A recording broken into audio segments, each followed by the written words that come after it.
3, 2, 1. Here we go!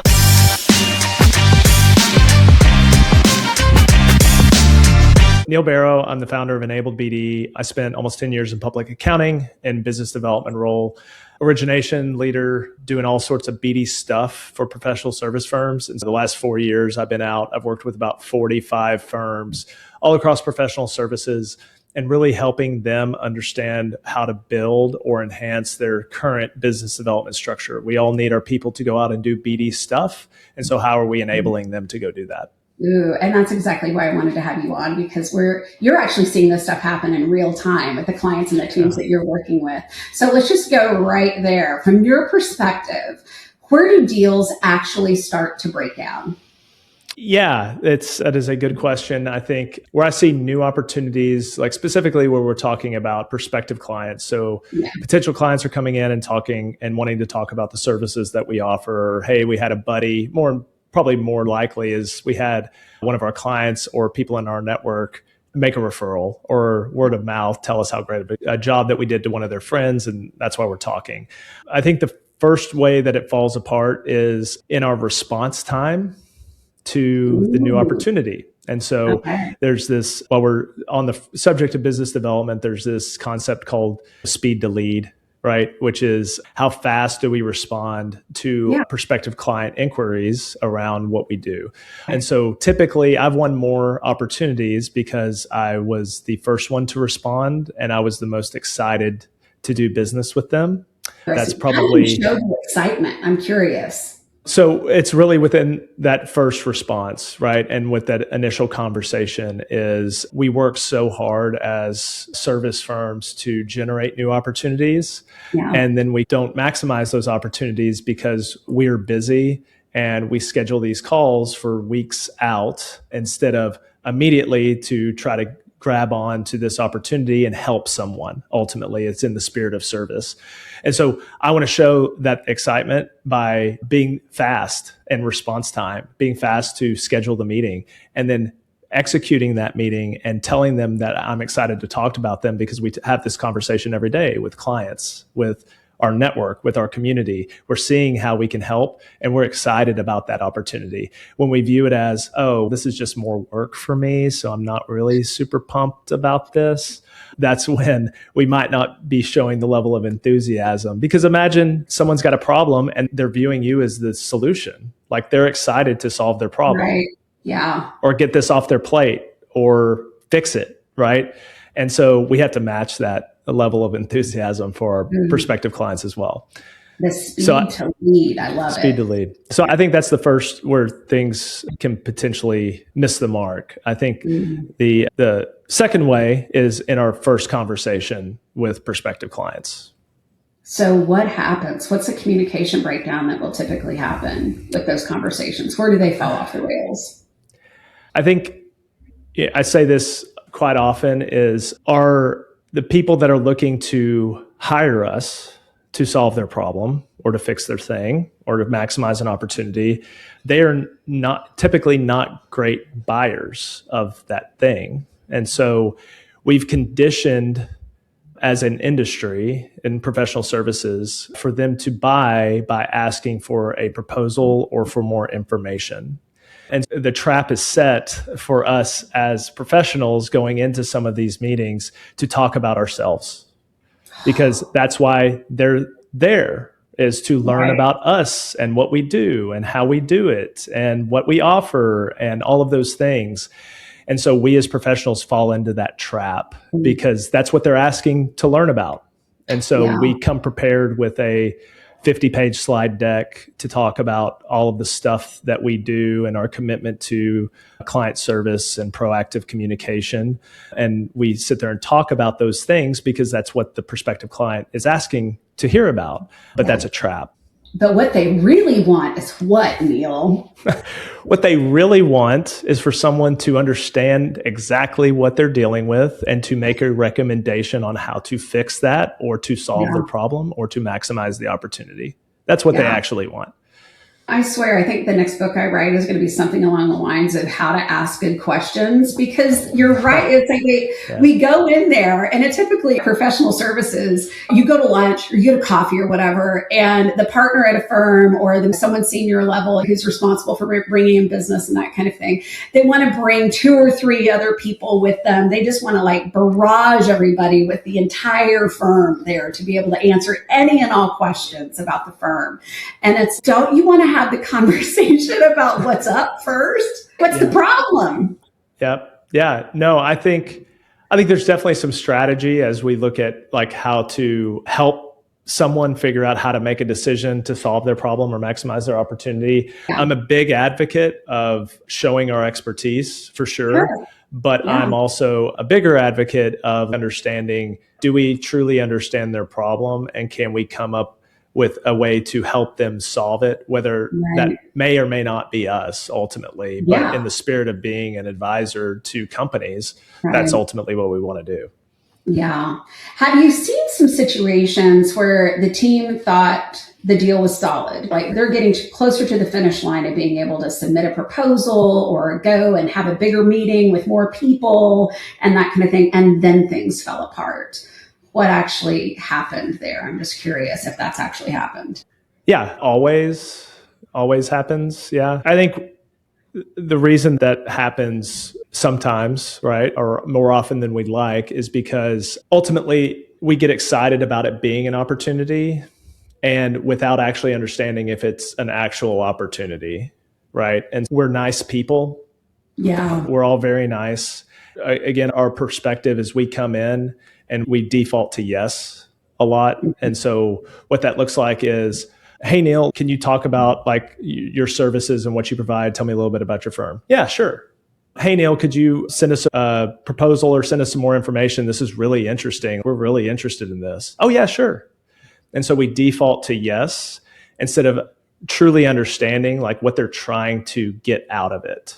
What do you need this thing for? Yeah. What do you need this proposal? Send us a proposal. What's your pricing? Like all these things. I'm not advocating for deflecting those questions. We need to come straight forward, but we also need to understand some of the reasoning behind that, because I need to understand, like, why are you looking to buy? Are you looking to buy right now? Yeah. So it's calling out some of the elephants in the room. Yeah, for sure. It's interesting because you and I both work with plenty of accountants and some lawyers here and there as well, too, for that matter. And some, frankly, some sales teams that I've had the opportunity to work with as well. But when it comes to communication, the communication mistakes that I have seen and over again, frankly, is that people tend to communicate the way that they want others to communicate with them. Sure. So for example, I was working with a partner. She's here in Dallas, and I love this woman. Like, she's fantastic. And she is a high energy, let's go get them. Let's go eat the world with Tabasco sauce while we're at it. We're just going to slay the day and have fun doing it and that kind of thing. She also tends to talk too much as well. And I love her. That it's like she just gets to talking, especially when she's excited. Like, she's excited for the opportunity, right? And she's talking with somebody and she wants to tell them all the things. And one mistake that I see a lot with people who are like that. So I'm like, okay, think about, have some self-awareness. How do you generally communicate? And if you are the type that tends to talk too much, and you've had people tell you that before in your lifetime, you know, some things to kind of, I call it practice the pause. You push that pause button every once in a while, come up for air, ask a couple of prompting questions to get the prospect talking to you about what's going on. So that's a mistake that I see, frankly, a lot with people who tend to talk too much, is that they talk too much and then they don't allow the time or the opportunity for the client to really be able to tell you what's really going on. Sure. And truth, when we can get other people talking about themselves, they typically uncover naturally things that we wouldn't have even thought to ask in the first place. That's something that I have seen happen in my world quite a bit, but I'm curious, any communication mistakes that you have seen over and over again that cost people deals? Yeah, I think one of the biggest challenges to that first conversation with a potential client and then those future conversations is really centered around not taking the perspective of helping them make a decision versus showing them how great we are and trying to convince them that we are the best choice. I think there's like when we go into a conversation and we're saying, okay, this is an opportunity to get a new client. We're really excited. So we're going to show them how great we are versus going into what you're talking about and having that curiosity around, call it unsure confidence, which it's like, I'm confident that we will crush the deliverable if you're a fit, but I'm unsure that you are a fit. And so that will lead me to ask better questions whenever I go into a situation like that. And what you're describing is how I help coach firms on this particular topic is whenever we talk a lot about, I know you talk a lot about active listening and understanding communication styles and how are you communicating, which is a huge benefit for firms. But how I describe that is like, whenever I start feeling myself, like I need to jump in and say something, that's actually your signal for the pause. If I feel like I'm going to jump in and start talking about how we're going to solve this problem, that means that I need to actually, that's my signal to say, okay, why do you think that? What else have you tried? What do you think is going to work? What would be the most helpful, right? Before I jump into solutions. Ooh, that's such a good signal when you can feel it starting to pop up. You can feel it. You want to answer all the questions and tell them, oh, here's all the things that we can do for you. And you're like, okay, but pause. Tell me more. Tell me more. Yeah, I love that. The practice the pause is something that I say all the time, but this actually gives us some context. You'll feel it in your body when you want to just come across the table. You've got to slow your roll a little bit too, for that matter. Okay, tell me this much. When you look at some of the top performers that you are working with, the ones consistently closing deals, what are they doing differently in their conversations specifically? First of all, I've never come across any professional that tells me that they are bad in front of clients. Okay. What I hear consistently is, hey, Neil, we just need more meetings with prospective clients because I'll go and I'll crush it. Yeah. Which is true because the majority of the time in professional services, these are coming from referrals. And they have already identified a problem. A friend has told them that you're the solution. And so it's already sold, like it's already halfway down the pipe. So those are easier, right? Typically than something that's a little bit colder where, hey, I just found you guys. I'm just looking to kick some things around. But I think that perspective is probably the one that we need to maybe take a step back and say, okay, what could I be doing a little bit better during this? Because I do lose some opportunities. And if I'm honest with myself, I am ghosted a little bit, right, around this. But I think the key is my job, going back to what I said, my job is to help them make a decision. So I need them because they're looking at us or they're saying, or they're evaluating us, are we worth the cost of solving this problem today? Or they're interviewing 3 different firms and then they're comparing all of us together. And so my job is to help them understand exactly why we're a right fit. And that's really coming, when you break it down to what we're actually doing, is I'm co-creating a solution with them. I'm not pitching them my solution to their problem. I'm trying to work backwards to make sure that what they need and what's a fit. So we're co-creating it together. And if we can co-create that together, then it's more natural to move on to an engagement rather than, okay, let us get back to you with our thoughts and we'll put a proposal together. And then we're just shooting in the dark to hope that what we proposed is going to hit the bullseye. Instead of spending the time talking about budget, talking about pricing, talking about these services. Hey, I don't know if you need this thing. Would that be helpful? I don't want to include it, but it's the co-creation of that solution.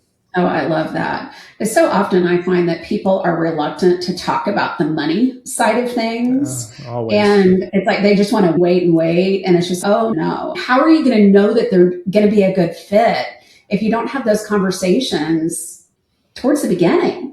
Yeah, I always encourage all of our folks is like if the first time they're seeing a number is via an email or in a proposal document, like we're not setting ourselves up for a win. Yeah. And so I've got to have that conversation. There was a client of mine where we had done their firm's business development plan, and then we were activating all of their individual plans for the firm. And part of that was like going through their, like each partner's opportunities that they had going on. And one of them, I got a call from one of the partners and we were reviewing some of their opportunities. Like he had a question about one in particular. He went and had a great meeting with this company and it was centered around a need that they had and they were pretty much going to win. They were evaluating a couple firms, but they had a great conversation. They felt really good about it. But I asked them, I said, hey, did you bring up pricing during that meeting? And he said, no. And I said, okay, you're about to send this proposal. Is this going to be the first time that they're going to see the budget for this? And he said, yes. And I said, how do you think they're going to feel? And he was like, I don't know. And so I said, okay. Oh, that's such a bad feeling. Hang up with me. And can you call them and just say, hey, I'm wrapping up my proposal for you. Before I hit send on it, I want to just confirm some things to make sure that I'm in the ballpark. And what they were actually able to do was work out the actual budget together. So going back to co-creating the solution, like he told them, hey, we're thinking it's going to be this price. And then they walked through exactly what they were going to be doing. And then they were able to take a couple of those things out, or he learned a little bit. Actually, what he did was he learned what their internal team could take on to help them to tighten up the pricing. And then they agreed over the phone before he sent the proposal. Wow. And so without that call, I'm pretty confident they would have either ghosted him and hopefully they would have called him back or emailed him back to work something out, but they might not have. And so he saved himself an opportunity because he made the call. Have these conversations. I get it. We all don't like having to have certain types of conversations. Some people more than others don't like to talk about the money. I get it. I understand. But at the end of the day, it's, oh my gosh, you will be ghosted. They will not return. They will not reply that they even got the thing. You know what I mean? If we don't just have the conversation. So, so good. So as far as those who are top performers, the characteristics that you see, the one that kind of comes out for me is that they get curious and they listen more than they talk. Listen more than I say that all the time with my clients too. The highest form of empathy is listening. It's listening. And so many people just don't do it. Or they make assumptions too, as well. And another thing that I say all the time is when you assume, you lose. If you're making assumptions based on what you think someone might say or do, or what's in the budget or what's not in the budget, but you don't know factually, that's bad. That's bad. So don't make assumptions. You'll lose every single time. But characteristics, any other characteristics of these top performers that you think is gold standard for when it comes to business development? Yeah, I think we talked about the co-creating the solution. I think that's one of the key pieces to help them make a decision. But we hear this terminology that's thrown around a lot, creating urgency. If you've heard of this, creating urgency. Okay. That's fake because to create urgency for someone feels bad. We're putting fake deadlines together. We're putting things that aren't in the spirit of service. And so it's really about matching the client's urgency around the thing. And the only way that we can match their urgency is to understand what priority that this is for them to figure it out. And so if this is a number one level priority for them, then we will match their urgency around what that is. But if it's, hey, we're just kicking some things around, we're still exploring, we're not really sure, this is like number 4 or 5, and it could be a 10 priority, could be pushed down the list depending on my work week, then I know how to handle this like ongoing relationship versus someone that's ready to move forward. And so then I can schedule my time appropriately, because what we don't want to be caught up in as top performers is they do not want to be chasing people. Chasing people for top performers is bad. And so how they've adapted and evolved is they ask really hard questions. Yeah.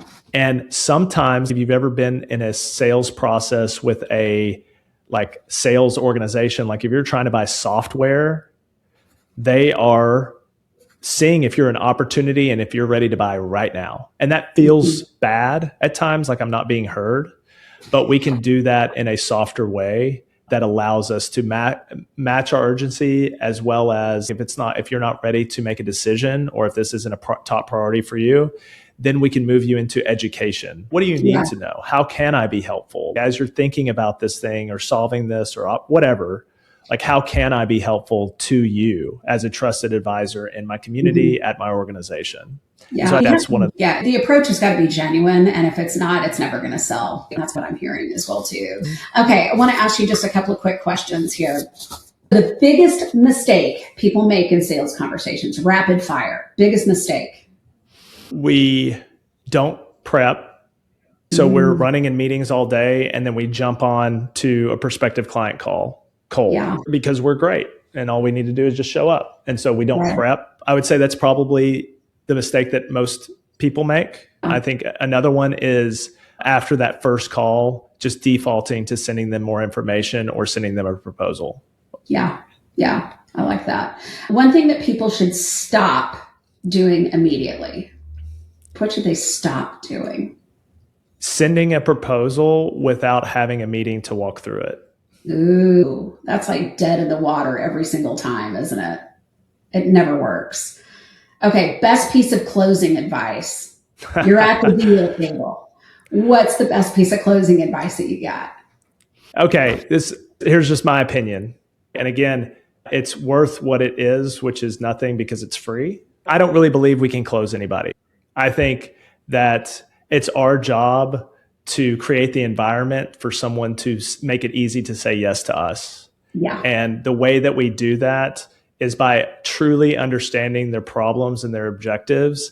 And if our solution aligns to that, then being super excited about helping them solve it. Ooh, so good. And that's so genuine too. There's no I think I hate, and I hear this a lot from especially some of the women entrepreneurs that I hang around with my champagne board and that kind of thing. Nobody likes this sleazy salesperson. Nobody wants to feel like they're being sold to for that matter either.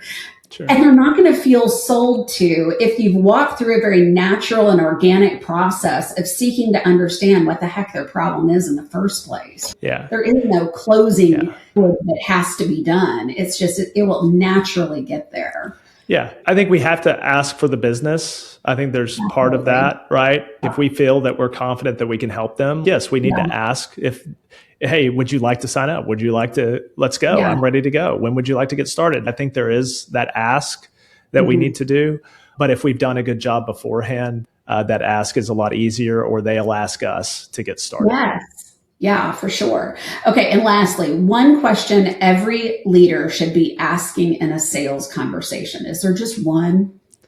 So my favorite question to ask in a prospective client meeting when I first hop on with somebody to avoid the trap that's set of talking about us is, hey, we've got 45 minutes today and I want to make sure you get everything that you need. What's a good outcome for this meeting for you? I love that. What's a good outcome? And if I can ask that, then typically that's where the problems will surface. That's where the actual objective of the conversation comes out. And so then I can understand how to take that conversation from there. Oh, I love that. I love that. All right. So a few notes that I jotted down because I was writing as you were talking. Speed to lead. That's where people just go off the rails. There's no sense of urgency in actually following up either for that matter. So the speed to lead, co-creating solutions. I love that as well too. We're not trying to sell them something. We're trying to work with them to get them to what's going to be the solution that's going to work best for them. And ask those hard questions. People don't like to be chased, and we don't want to be chasing people down for that matter either. I love that.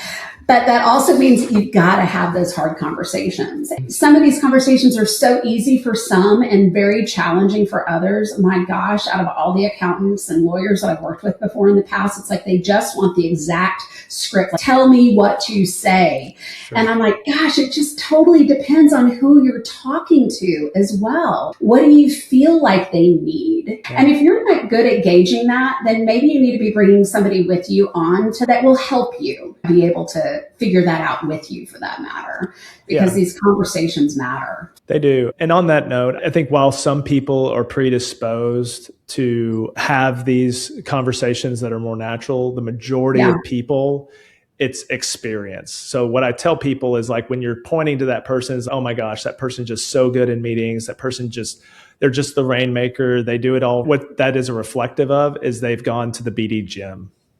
They've gotten reps at this and they've learned from it and they've gotten better and like this is a decade or plus of conversations that they've got under their belt. And so for someone just starting out, it looks like that this is a personality trait, but it's a skill set. It's totally a skill set. I've worked with all kinds. And at the end of the day, there's just some of this stuff just has to be learned, and you've got to put in the reps. I love that. I say that all the time too. You got to put in the reps. You got to do the work.